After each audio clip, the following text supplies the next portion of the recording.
The Sportsman's Battalion was formed by Mrs. Cunliffe Owen. The idea of this was so that more people with the same interests would sign up for the war together. Mrs. Cunliffe Owen collected men with a common interest in sport to create a group of men ready to fight together.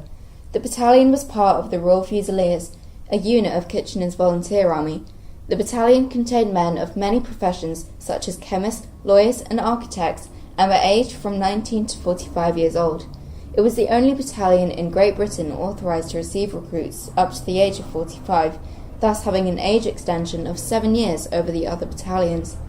Recruits were well-informed and educated men, and their wives and children left at home were provided for whilst the soldiers served in the battalion. Before recruits were involved in any conflict, military training was provided to ensure that these recruits were physically prepared for combat. The Sportsman's Battalion was trained in Hornchurch Camp, where soldiers could practice shooting in their leisure hours or practice sports such as football, cricket and rugby. Physical fitness activities were highly encouraged. The recruits were made strong through hard work and plenty of food. Hard work consisted of digging trenches and marching 7 miles to and from the scene of operation, whilst having to carry a pack, a rifle, and full equipment, which weighed 61 pounds or 28 kilograms. The Sportsmans Gazette was a weekly journal produced by and for the Sportsman's Battalion. The Gazette was devoted to battalion notes and news. The Gazette consisted of orders, tips, promotions, photographs of soldiers, poetry, stories and news.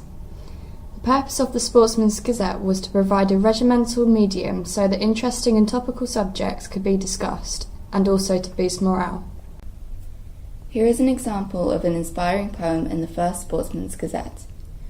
Every morning wet or fine, while yet the day is breaking, sundry squads are marking time, forming fours then into line, soldiers in the making. At 8 a.m. they're on the parade, sergeants them approving. With the band, brave show is made, they're off to trench with pick and spade, turf and earth removing. When open order is the drill, and mimic foes they're facing, they get a taste of warfare's thrill, for fierce the fight and great the kill, good training for the real thing. Thus all week they're working hard, with keenness quite inviting, from digging trenches by the yard, to forming fours and keeping guard. All they want now is fighting. At noon on Sunday they are free, a welcome rest from drilling, and crowds go marching off with glee, to bring their ladies back to tea, or other calls fulfilling. In due time they'll go away, colours gaily flying, across to France to join the fray. Hornchurch will be proud that day, their faith in them's undying. The best of luck to sportsmen all is the Hornchurch blessing, and when, great day, Germans fall, and Britain sounds her glad roll call, may none of them be missing.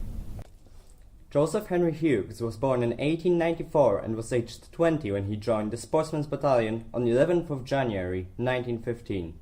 He was a respected soldier who fought until the end of the war.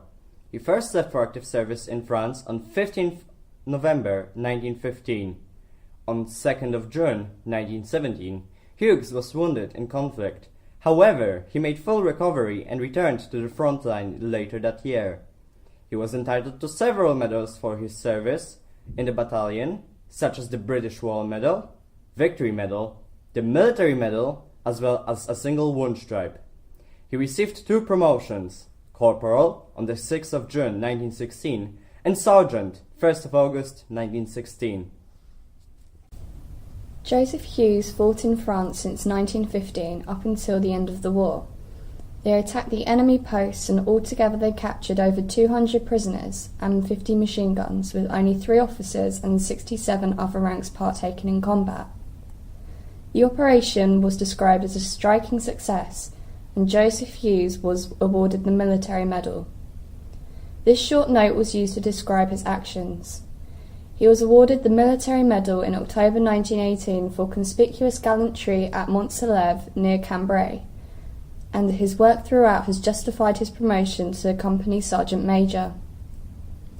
He has shown himself a thoroughly capable soldier, gallant in action, good disciplinarian, grasps situation quickly and has an excellent command of men.